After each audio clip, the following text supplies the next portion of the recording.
خوش آمدید۔ آج ہم ٹیک کی دنیا کی ایک بہت اہم لیکن اکثر نظر انداز کی جانے والی چیز پروگرام ڈاکیومنٹیشن پر گہرائی سے بات کر رہے ہیں۔ یہ ساری معلومات ہمیں آئی ٹی ماہر جاوید حسن صوفی کے فراہم کردہ ذرائع سے ملی ہیں۔ تو شروع کرتے ہیں۔ یہ پروگرام ڈاکیومنٹیشن آخر ہے کیا چیز؟ کیا یہ صرف بہت ٹیکنیکل لوگوں کے لیے ہوتی ہے؟ نہیں، ایسا بھی نہیں ہے۔ بنیادی طور پر یہ کسی بھی کمپیوٹر پروگرام کے بارے میں تفصیلات لکھنے کا عمل ہے۔ مقصد صرف یہ بتانا نہیں کہ پروگرام چلتا کیسے، بلکہ یہ بھی کہ کیوں بنایا گیا، کیسے استعمال کرنا ہے، وہ سب کچھ۔ اچھا، یوں سمجھیں کہ یہ پروگرام کا ایک قسم کا ہدایت نامہ یا نقشہ ہے۔ ٹھیک ہے، یعنی یہ صرف کوڈ لکھنے والوں کے لیے نہیں بلکہ استعمال کرنے والوں اور بعد میں جو لوگ آئیں ان کے لیے بھی۔ ذرائع میں اس کی 2 قسمیں بتائی گئی ہیں نا؟ جی بالکل۔ پہلی قسم ہے انٹرنل ڈاکیومنٹیشن۔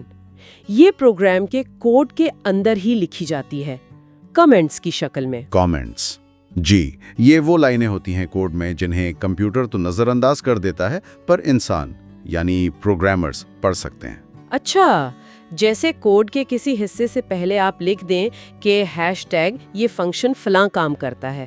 یہ تو کافی سیدھا سادہ لگتا ہے، پر کیا یہ کامنٹس ہمیشہ مددگار ہوتے ہیں؟ کبھی کبھی پرانے یا غیر واضح کامنٹ سے الجھن نہیں ہوتی؟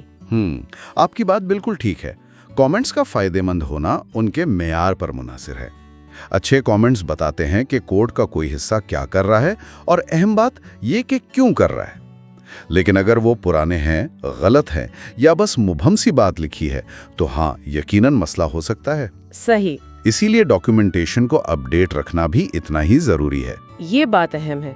اچھا، تو یہ تو ہوئی کوڈ کے اندر کی وضاحت۔ دوسری قسم کون سی تھی؟ دوسری ہے ایکسٹرنل ڈاکیومنٹیشن۔ یہ کوڈ سے الگ تیار کی جاتی ہے۔ الگ سے؟ جی، اس میں وہ سب چیزیں آ جاتی ہیں جو اکثر پروگرام کے ساتھ ملتی ہیں، جیسے یوزر مینوئلز۔ اچھا، جو ہمیں بتاتے ہیں کہ سافٹ ویئر استعمال کیسے کرنا ہے۔ بالکل وہی۔ پھر سسٹم ڈیزائن ڈاکیومنٹس ہوتے ہیں جو پورے سسٹم کی ساخت بتاتے ہیں۔ فلو چارٹس ہو سکتے ہیں، انسٹالیشن گائیڈز، یہ سب۔ سمجھ گئی، یعنی وہ سارا مواد جو پروگرام کو سمجھنے اور استعمال کرنے میں مدد دے، چاہے آپ نے کوڈ کی ایک لائن بھی نہ دیکھی ہو۔ یہ تو پھر عام صارف کے لیے بہت اہم ہوگا۔ جی ہاں، صارفین کے لیے بھی، اور دوسرے ڈیولپرز یا پوری ٹیم کے لیے بھی جو اس پروجیکٹ پر کام کر رہی ہو۔ اور یہیں سے اس کی اصل اہمیت واضح ہوتی ہے، خاص طور پر سافٹ ویئر کی پوری زندگی کے دوران، جسے سافٹ ویئر لائف سائیکل کہتے ہیں۔ جی بالکل، یعنی ڈیزائن سے لے کر ڈیولپمنٹ، ٹیسٹنگ، ڈپلائمنٹ اور پھر سب سے اہم مینٹیننس تک۔ اچھا، تو یہاں بات دلچسپ ہو جاتی ہے۔ یہ صرف ایک نائس ٹو ہیو چیز نہیں ہے، اس کی عملی اہمیت کیا ہے؟ مطلب روزمرہ کے کام میں؟ اس کی عملی اہمیت بہت زیادہ ہے۔ آپ سوچیں، آپ کو ایک پرانا پروگرام ٹھیک کرنا ہے یا اس میں کوئی نئی چیز ڈالنی ہے۔ اب اگر اچھی ڈاکیومنٹیشن نہیں ہے تو یہ کام اندھیرے میں تیر چلانے جیسا ہے۔ آپ کو کوڈ سمجھنے میں گھنٹوں لگ سکتے ہیں، شاید دن بھی۔ پتہ نہیں چلتا کہ کون سی چیز کہاں ہے، کیوں ہے۔ صحیح۔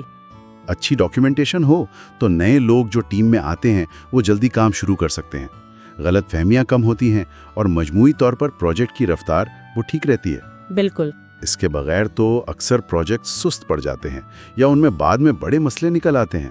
تو گویا اچھی ڈاکیومنٹیشن صرف معلومات نہیں دیتی، بلکہ یہ سافٹ ویئر کو آپ کہہ لیں کہ سنبھالنے، اس میں تسلسل رکھنے اور ٹیم کے ساتھ مل کر کام کرنے کے لیے ایک لازمی چیز ہے۔ یہ کوڈ اور انسانوں کے بیچ ایک پل کا کام کرتی ہے۔ بالکل صحیح کہا آپ نے۔